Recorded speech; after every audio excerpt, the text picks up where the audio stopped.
As you get set up and accustomed to working from home, it's likely you'll be called upon to lead an online meeting.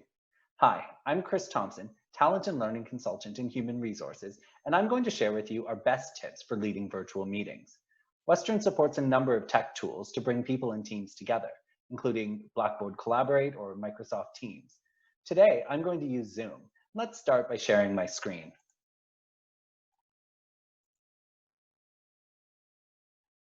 You've likely come across plenty of resources and articles providing helpful guidance for a new working and studying from home reality. And our team has distilled this information to share with you our top 5 tips. Let's jump in. So tip number 1 is to plan ahead. As the meeting host or leader, people will be looking to you for help and direction. In advance of a meeting, it's good practice for you to learn as much as you can about the platform and tools available. Spend some time testing out the technology and be sure to consult any FAQs, documentation, or videos to help your learning.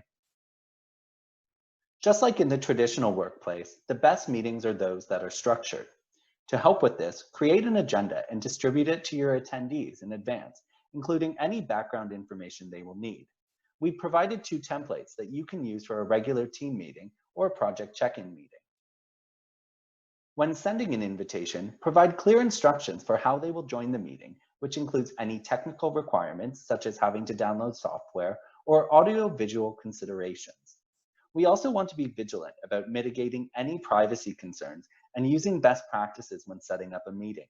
Our colleagues in Western Technology Services can provide expert guidance on this. And consider having a backup plan in case a team member is having trouble accessing your meeting or if the technology isn't working in the way you need it to. Sometimes switching to a phone call may help you to get the job done, so providing a phone number in advance is always a good practice. Our second tip is to communicate expectations. That is, what can participants expect in your virtual meeting? Aside from traditional things like start time and what prep might be needed, what audio or visual settings will they need to use in the call? What will they see upon arriving? Using body language can go a long way online and can prevent people from talking over one another or work around lags in the technology. Smiling or nodding to convey interest or giving thumbs up to show agreement are helpful, and you may want to agree on a shared signal for when someone wants to speak. On our team, we simply hold up a pen as a form of talking stick when we have something to add to the meeting. Speak out any physical steps that you're taking that might not be obvious to your team. If you're looking for a document, tell them what you're doing. Silence without explanation can be disengaging or even off-putting. We want, and actually we need, participants to speak out if they can't see or hear what's happening in a meeting. Have a quick check at the start of the call and make this expectation clear. Just let us know. It's not rude, it's imperative, as we want everyone to feel included. Tip number 3 is to engage participants as much as possible. And the easiest way to do this is to have everyone use video and audio when meeting. If the group knows each other well, you might want to open the meeting 5 to 10 minutes early to allow for informal conversation and catching up. In meetings where participants may not know each other, especially for cross-functional teams, have roundtable introductions to let everyone know who's in the room. And for smaller meetings, give everyone time on the agenda to share what's on their mind or what they're working on. Encourage collaborative problem solving across the team and use the platform to conduct virtual brainstorms. Many apps have a whiteboard feature to give everyone the opportunity to collaborate in real time. Some meetings may benefit from having team members assigned to roles to take the burden off of you as the leader. You may ask someone to record minutes or action items, or for someone to take on the role of tech support, especially if people are using the platform for the first time. Large meetings often have a moderator to monitor the chat function and respond to participant questions. This allows the speaker to focus on the conversation or presentation. With a variety of technology to choose from for our virtual meetings, we want to do our best to match the tool for the task. For example, our team has found that Microsoft Teams is great for in-the-moment collaboration and chat, while we use Zoom when we're wanting to have the opportunity for face-to-face interaction. In the next few moments, I'll show you some common tools that you might use in your virtual meetings. Remember that while I'm using Zoom here, many of these are available in other apps and function in much the same way. Interaction tools allow team members to communicate without having to speak live during a meeting. If you're looking to check in on agreement, you can use the yes, no, or thumbs up, thumbs down icons in chat. Another great interaction tool is the raise hand function. If someone has a question or wants to speak, they can click this icon, which lets you know they have something to add. You can then lower their hand once they've contributed. For these next tools and features, I've recorded some video to illustrate their use. Let's take a look. One of my favorite tools is the screen share feature. In other words, to show in real time something on our computer. Here's the whiteboard I mentioned before. You can share documents such as a meeting agenda, or you can put up a PowerPoint presentation, or even share web content such as video.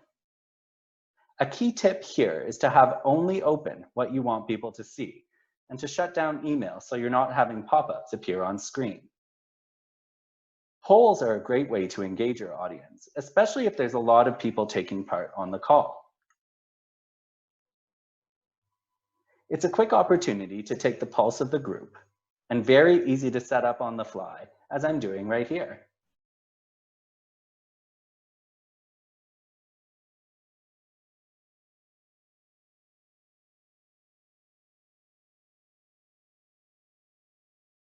Here's my lovely team to help me demonstrate the chat function. Participants can use this to communicate in the whole group, and you can also use it to send a private message to a team member if needed.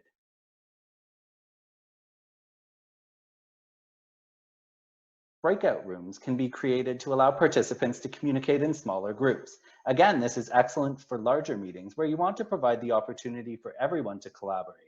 And you can debrief breakout room conversations when everyone returns to the main room. And remember, just because we have the tools doesn't mean we need to use them all the time. Match the tool to the task. For example, if you're having a one-on-one meeting, consider picking up the phone and having a walk and talk rather than you needing to be at your computer. Our final tip, number 5, is to be flexible. As we become accustomed to using virtual meeting apps and tools, we need to be okay with the fact that not everything will go smoothly every time. People may drop off the call and hopefully they come back. People may talk over each other, and this is where clear expectations for communicating are useful. People may have technical challenges, often these are outside of their control, and people may not be able to attend. We're all balancing work and home responsibilities, and many of us have kids in the mix as well. Be good to yourselves and forgiving of others as we continue to navigate this new reality of working from home. So that's it, our top 5 tips for leading virtual meetings. Now, if you haven't had the opportunity to, try it out. Put into practice some of these tips and techniques in a test run or even an informal water cooler conversation with your team. Keep it low stakes, casual, and fun if that's going to be helpful to you. The Human Resources Working From Home website has excellent resources to support you, including templates for both team and project check-in meetings and a handy PDF with a summary of these tips. In addition, support is available to you through our excellent colleagues in Western Technology Services, the Instructional Technology Resource Center, and the Western Center for Teaching and Learning. I hope this video and our accompanying resources will be helpful. Please do connect in with our team with any questions or feedback. Stay well, be healthy, and thank you.